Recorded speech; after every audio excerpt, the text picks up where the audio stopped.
இப்போ நம்ம பார்க்க போகிற வடகரி ரெசிபி இட்லி, தோசை, சப்பாத்தி இதுக்கெலாம் அல்டிமேட் காம்போவாக இருக்குங்க. 2 மணி நேரத்துக்கு முன்னாடி ஊற வச்சு எடுத்த கடலைப்பருப்பில் சோம்பு, ஜீரகம், பட்டை, மிளகாய், பூண்டு, வெங்காயத்தூள், கொஞ்சமாக உப்பு சேர்த்து அரைச்சி எடுத்துக்கோங்க. தண்ணியெலாம் ஊற்ற வேண்டாம். இதை நீங்கள் வடை மாதிரி கூட பொரிச்சு எடுத்துக்கலாம். ஆனால் நான் அடை மாதிரி தான் தட்டி எடுத்திருக்கேன். சில பேர் இதை இட்லி பானையில் வேக வச்சு கூட எடுத்துப்பாங்க. அடை மாதிரி தட்டுறது ஈஸி. அது வெந்ததுக்கு அப்புறமா எடுத்து வச்சுட்டு குக்கரில் எப்பவும் போல் எண்ணெய் ஊற்றிட்டு தாளிப்புக்கு சோம்பு, பட்டை, பிரியாணி இலை இது போட்டு லைட்டாக தாளித்து விட்டுட்டு அப்புறம் பார்த்திங்கன்னா வெங்காயம், பச்சை மிளகாய், கருவேப்பிலை இது லைட்டாக வதக்கிட்டு அதுக்கப்புறமா அது கூட தக்காளி சேர்த்துட்டு கொத்தமல்லி இருந்தால் போட்டுக்கோங்க. என்கிட்ட இல்லை, அதனால் நான் புதினா மட்டும் சேர்த்துக்கிறேன். அப்புறமா இஞ்சி பூண்டு பேஸ்ட்டு போட்டுட்டு அதையும் வதக்கி விட்டுருங்க. அப்புறமா மிளகாய் தூள் கொஞ்சம் போட்டுட்டு கரம் மசாலா லைட்டாக சேர்த்துக்கோங்க, ரொம்ப வேண்டாம்.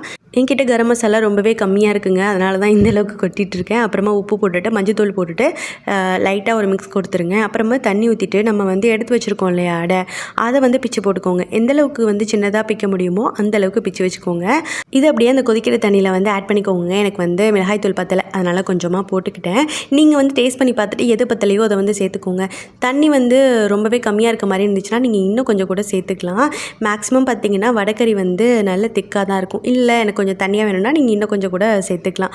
அப்புறம் பார்த்திங்கன்னா இதை 2 விசில் போட்டு எடுத்திங்கன்னா நம்ம சூப்பரான வடைக்கறி ரெடி ஆயிரும். பாய்.